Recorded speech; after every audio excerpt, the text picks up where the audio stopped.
Volkswagen 1600 Type 1 upright air-cooled thrust bearing, crankshaft thrust bearing. Checking for runout before we cut the flange. We need to cut this flange to create the proper width for the thrust. This journal is currently measuring at minus a half a thousandth.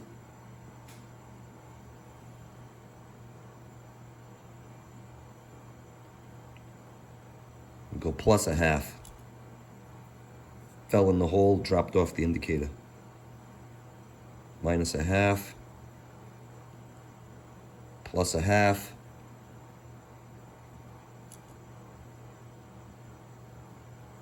Minus a half. Plus a half. And that's, I think that's the misshapenness of the bearing. It's not really run out. Let's check the other journal.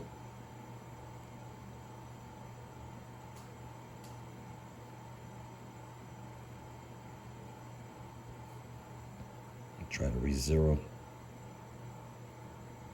I'm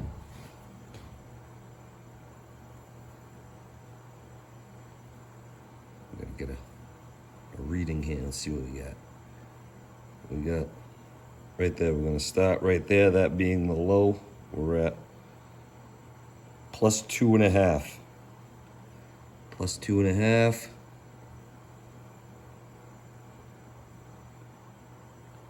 Plus 4, plus 2.5, plus 4. So that's about 1.5 thou run out total between the two. You have to try to just find a happy medium here between all these surfaces.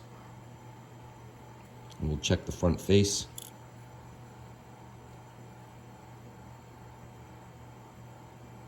And we'll zero.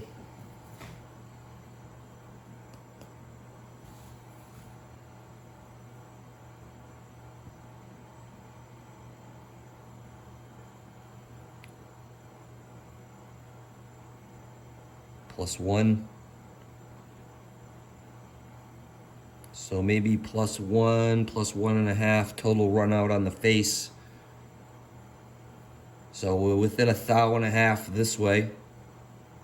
And we're within 1.5 thou this way on both of these journals. Give or take a little bit. The back surface of this bearing is banked up against the chuck. Lightly tapped onto those surfaces right there to try to make these surfaces as parallel as possible. Now I'm going to cut the inside edge right there so that this flange thickness is 3 millimeters. That's what the customer calls out. He wrote it on the bearing. It's 3.5 now. Brought me a sample. Needs it to be 3 millimeter on this flange right here. So we're going to cut that inside edge to create 3 millimeters right there.